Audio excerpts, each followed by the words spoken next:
Okay, so your album Thrill the Bite's coming out on the 14th. It's your newest one in a couple years. Usually you do a couple every, 2 years or so. What's the central themes of this one? Um, yeah, there's as you say, we usually have like a loose theme for the albums, and we've done that for a few albums now. Um, and for this one, it's kind of a vampire theme, so you will hear it in a lot of the lyrics, and of course the title as well. Thrill of the Bite harkens back to that. Um, I don't think we ever mentioned the word vampire actually in any of the songs, but you can clearly hear it if you check the lyrics. So there's references to blood and stuff like that.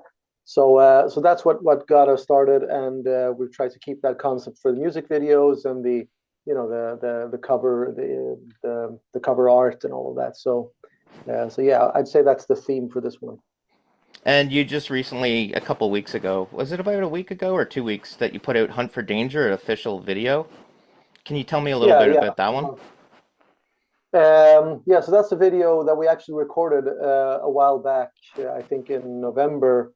Um, and then we waited for the release for this, and it was meant to coincide with a movie release because in the video you can see clips of the girls and the guy getting killed by the pool, and those are actually from an upcoming film that I can't say too much about now because it's been delayed, so it won't be out for a while. It was meant to coincide with the marketing for that movie originally.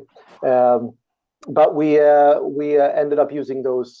So the song "Hunt for Danger" is going to be in the movie, and in return we were allowed to use clips from the new movie in the music video as well. So kind of like you would have people do back in the days when you had rock bands doing soundtracks for movies, and you would have them cut stuff from the movie along with footage of the band. So I think it really came out quite well, and I'm surprised by the fact even that people assume that we recorded the other parts as well from the movie. But some have recognized the actresses in it from other stuff. So that will be in we no idea when that will come out. It will just come out whenever if I'd say they would probably shortly announce when it will come out, but it is like an independent film studio, so they're aiming for the movies, the film festivals and stuff like that. So it's not something that you would see in the cinema, but rather it's a independent horror slasher production. and you actually talking about production, you produce most of this album yourself, right? Like, is that something you might see going forward that you're gonna do with the band, or Oh yeah, definitely. I mean, I've been behind the production for quite a few albums now, but I've always left the final part, which is the mixing, to someone else because I didn't feel confident enough in doing that. I've been doing it for others, but not for my own band. And then we had the compilation album that we released, well, a year ago from now, basically, um, where I was tasked with basically remixing some of the old stuff that we've done and giving them a new, fresh sound. And in the process of that, I learned a lot about the craft, and I finally felt confident enough to do it for my own band because that's always a special thing.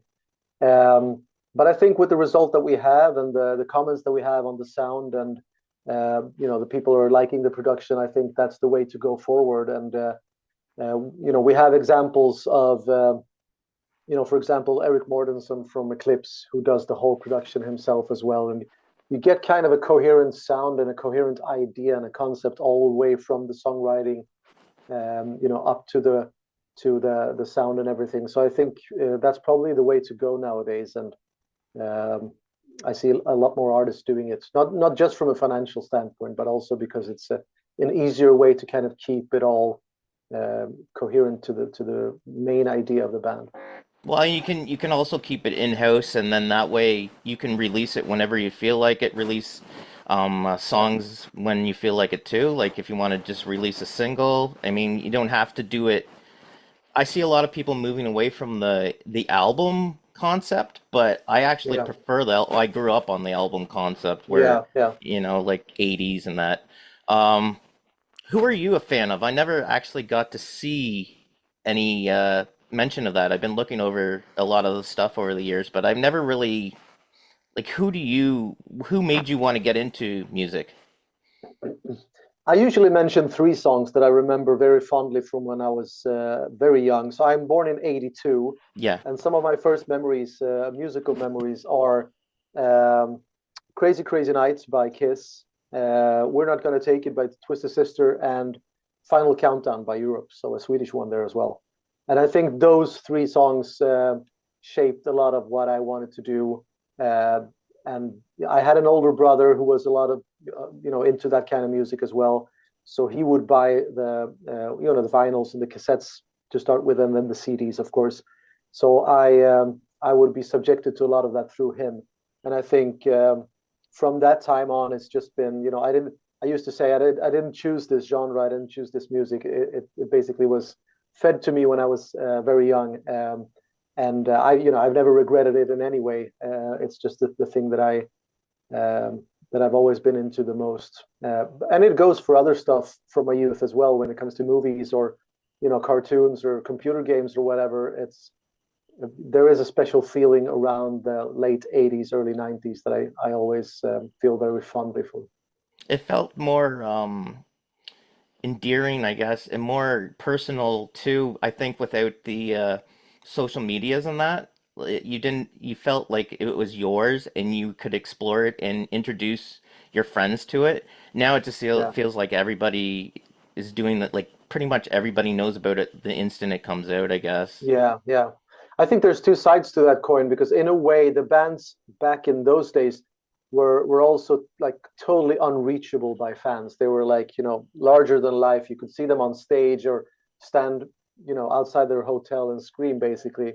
But you didn't have that contact with the band that you maybe have today because through social media, it's a lot easier for fans to interact with the bands. But as you say, it's also become a just an avalanche of information and announcements and stuff that people are putting out. So you also have to sort a lot through that. Back in the day, the kind of filters you had would happen already on the label stage and the studio stage. And a lot of the bands that didn't cut it, they would just, not be able to record an album. So the stuff that was actually put out usually was at least of some higher standard.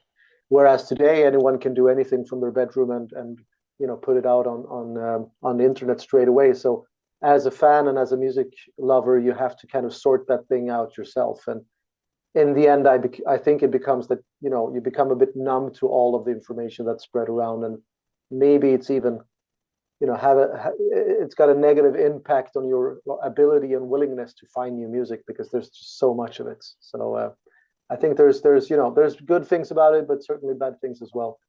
Yeah, I find like good music will find an audience, and your music seems to this album especially uh, makes you feel good.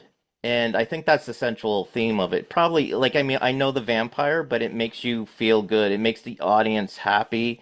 A Yeah. lot of the stuff, there's so much negativity out today too that it's not, it's all right to feel good still. Like, Yeah, yeah. And this was one of the main concepts that we had when we started because we started out in early 2000s was when we started thinking about this, and we formalized the band around 2002 basically. And at that time we had your new metal bands, we had your goth bands, and the whole Gothenburg sound was big in Sweden, the melodic death metal, and they were all quite aggressive and depressing music, and it was all about inflicting pain on yourself and others. And we didn't, I never felt like that was something for me. As I said, I was more of the school of Twisted Sister, or Crazy Crazy Nights by Kiss. So I wanted something that you could be happy to and party to and feel good about. Um, at that time, we didn't know that there was going to be an audience for this kind of music because, honestly, it wasn't even that long since it had been, killed off by grunge, basically. yeah. So, a mere decade later, people were looking very strangely at us and were like, "Are you serious, guys? Do you want to bring this back?" And we're like, yeah, I'd like that. I missed out on most of it, being born in '82. I was just a kid when it disappeared, basically. So I never got to see the bands live, and I never got to experience that way. So that was always the driving force for me, and I think that's still apparent in the band and the stuff that we do. I don't want it to be. I still want to keep that light-hearted touch, and I want people to enjoy it rather than have these negative feelings about it. Well, it's good too because I really, if you were around back then, you would have had to compete with all those other bands too. And now you're sort of, I mean, the only band I can really think of besides Steel Panther, but Steel Panther's a whole different thing. Yeah, It's more of a yeah, parody, I think. But yeah, you have everybody that likes that music is gravitating towards Crazy Lick. So yeah. I mean, there are certainly other competitors, and we had, like, there were a lot of bands that were bigger than us when we started, that did this, like Crash Diet, for example. yeah, But they've had tough times. They're up to their fourth singer now, and they still stick around. But I think that maybe the best stuff that they've done in their career is probably behind them at this time. But you mentioned Steel Panther, of course, and I think actually the reason why Steel Panther is the way they are, I think, is the climate in the US just doesn't really open the doors for being a band like that and being really serious about it. Um, so all the guys in Steel Panther, they were really talented musicians even before they started this, and but I think that the only way to reach the next level was kind of to do it ironically. You couldn't really do it um, all the way, and this is something that I felt in Sweden when we started as well. People were honestly asking us, are you serious about this? Do you want to do this thing? So I think that's the reason Steel Panther did what they did, and of course they were really successful with it and everything. But behind that facade, there is a talented band, and they can write good songs. But they've just adopted this kind of comedy show to go with it, to kind of do it ironically, and then I think people can listen to it ironically, but they actually enjoy it, of course. yeah. But it's like a bit of like a guilty pleasure, and that's certainly a feeling that I had from a lot of the fans when we started out. They couldn't really admit that they liked it because it was a bit cringe to do at the time. And now your fans can't admit it, and they're bringing in new fans and introducing them to your Yeah, band and stuff like yeah, that. Steel Panther's stuck in that position. I feel like they can't say they wanted to do an album, a serious album. They would have to change the name or do it in a yeah, different location. You can do whatever you want where you are right now, where yeah. you don't feel like you're stuck in that position. So that's a good thing, I think, too. Probably, yeah, yeah. And I feel also like the younger people, it's not as divided anymore. Like when I grew up, you really had to be very obvious about your musical tastes, Hmm. and you couldn't deviate from them very far. And that's why we have the term guilty pleasures, because it was something you were supposed to listen when nobody knew about it. Whereas the younger people now, I feel they don't have that strong connection. They don't build their identity around music, so they can listen to a lot of stuff. So there's nothing like listening to something and it's cringy or outside of your scope. So we can have fans that like us, but then listen to a lot of other stuff that I'd never listened to. So I think maybe that changes a bit as well with the younger generation. They don't see music the way we do. It's more of a background to their life, whereas our generations and the Gen Xers before us certainly built a lot of their identity around music, and it can be seen in their clothes and the way they act and everything. So there is a generational shift there for sure. Yeah, when I was young too. It's growing up in the 80s. I was born in 77, so I remember the heyday of all that stuff. And there was in well, I'm from Canada, so there wasn't a lot of you have to listen to this, you have to put yourself in this box, and you can only do that. It was more open back then here, but yeah, I did see it. I did see it when grunge came out. Everybody had to gravitate away from hair metal, Yeah, sleaze, rock, and yeah, all that stuff yeah. and go to grunge. But I never did. I listened to everything. So, And it's just so strange for me because like just you'd have like the first album by Nirvana actually coincided with some of the greatest albums of the hair metal genre. hmm. So it's not like it was a dying thing. It was actually on its very peak. And then suddenly no label wanted to have anything to do with it anymore. and MTV threw it all out the window, and it's just so strange because I can understand if a genre is like on the decline and has been for a while, like you would have, your natural progression with, say, jazz or blues music. There was a long way, Yeah. but this was actually that peak pop metal, so to speak, and then just the year after, nothing. So looking back to it, and when you look at bands' discographies, it was like they released this banger of an album, and then they just disappeared. It's really, really strange. Well, it's like Alice in Chains' first album that came out was glam rock. So they Yeah, were more yeah, into the glam rock, and then they shifted. I don't know if that was sort of the record company wanting them to shift, or they shifted that way. So yeah. I mean, everybody Probably. started to shift. Even Motley Crue tried to put out a Oh alternative yeah. album and stuff like that. So One of my least favorite albums ever is when Kiss started to dabble in that with the Carnival of Souls album. yeah. It's like Y&T had one of those albums as well. It's like, guys, you're really of the old school. Don't attempt to do this. Just weather it out. I think bands like Ozzy or um, like Iron Maiden or whatever, they just kind of weathered the storm, and then they came back and just did more of the stuff that they did, and they actually have some pretty decent stuff even post grunge. So, but the bands that tried to adapt, I think they were um, not a lot of them came out better on the other side of it. No, staying true to yourself, I think, is the main thing. Like you said, weather the storm, stay true to your vision, and I think you'll But get like through I it. can understand, I can understand it back in that day because there Yeah, was so much money at stake as well. So maybe it wasn't even their choice. Their label probably told them what to do, and they would just we've signed you for another album, guys. So you better do it like and it like has to to do it be in this. Seattle. Yeah. So, is there going to be a tour for this album? Are you gearing up for that, or I know the release is in a couple days, actually, next Friday. Yeah, So, yeah. Next Friday, and we have our release party on Saturday. So we'll be playing a set along with Crash Diet, who will be the special guest, and then of course hanging out with the fans and signing some stuff. But then we actually have a bit of a break because we're heading out to the UK. Will be the first round, and we're doing a new concept that we're trying. It'll be kind of like a traveling mini festival kind of thing with 5 Swedish bands. We'll be alternating the headline spots and visiting a few cities in the UK.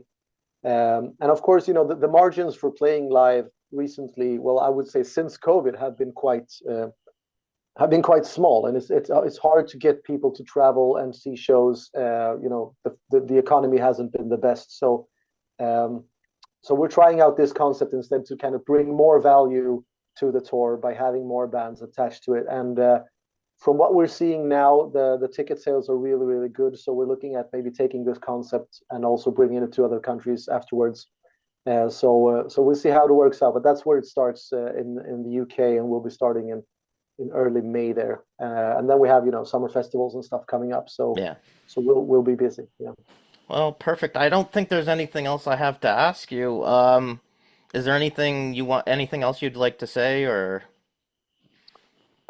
Check out the album, I guess. It's out on Valentine's. Perfect Valentine's gift, of course. And for all the Canadian fans, like we've never been there, I would very much hope to come to Canada and play sometime. North America generally is the place for us to be in our biggest market. So, but it is a big country, and it's a bit hard, with all the legal stuff around it. But hopefully we can get there. I've only ever been to Canada when I flew to the US, and we landed in Toronto, I think it was, for a couple of hours. So, but I would love to visit and play some shows there. That would be great. Yeah, I think Toronto's a good place to go for you guys. There's a lot of venues and stuff. Everybody Yeah. seems to pass over Ottawa, but I think there is a big hard rock, sleaze rock, and whatever good music.